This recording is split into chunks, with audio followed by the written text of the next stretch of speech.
या मराठा क्रांती मूक मोर्चामध्ये आबालवृद्ध सहभागी झाले। तरुणांचा उत्साह मोठा आहे। अशाच काही तरुणींशी बातचीत केली आमचे प्रतिनिधी दीपक भातुसे यांनी। मराठा मोर्चात प्रामुख्याने मोठी गर्दी दिसते ते महिलांची सुद्धा, आणि महिला या मोर्चाच्या आघाडीवर असतात। आझाद मैदानात ज्या ठिकाणी या मराठा मोर्चाची सांगता होणार आहे त्या स्टेजच्या समोरही जी फळी दिसते ती आपल्याला महिलांची फळी दिसते, आणि या महिला आलेल्या आहेत जिल्ह्यातील विविध भागातून। आपण काही महिलांना, तरुणींना विचारणार आहोत, तुम्ही कुठून आलात? मी बोरोली गोराईहून आलेली आहे। मी एक मराठा लाख मराठा। आम्ही आरक्षणासाठी लढा देतोय।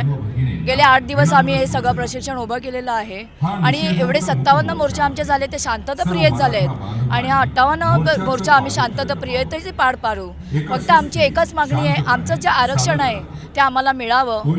मराठा आरक्षण ही प्रमुख मागणी आहे। आपण बघितलं 57 मोर्चे झालेले आहेत, हा 58 मोर्चा आहे, आणि हा मोर्चा, प्रत्येक मोर्चा यशस्वी करण्यामध्ये महिलांचा मोठा सहभाग आहे। आजही महिलांची फळी जी आहे ती आपल्याला या ठिकाणी दिसते, आणि प्रामुख्याने प्रत्येक मराठा मोर्चाच्या अग्रभागी आपल्याला महिला दिसल्या ज्यांनी या शिस्तप्रिय मोर्चाची सांगता यशस्वीपणे केली। आम्हाला आमचं आरक्षण हवंय, मराठा बांधवांना, भगिनींना, मुलांना। प्रामुख्याने मराठा आरक्षण ही एक प्रमुख मागणी घेऊन या महिला इथे आलेल्या आहेत, कारण मुलांच्या भवितव्याचा प्रश्न त्यांना भेडसावतोय, आणि त्यामुळेच मराठा आरक्षणाच्या मागणीसाठी प्रत्येक मराठा मोर्चामध्ये महिला आपल्याला अग्रभागी असताना दिसून आल्या। व्हिडिओ जर्नलिस्ट प्रकाश चव्हाणसह Deepak Bhatuse, Zee media, Mumbai. Zee 24 तास रहा एक पाऊल पुढे।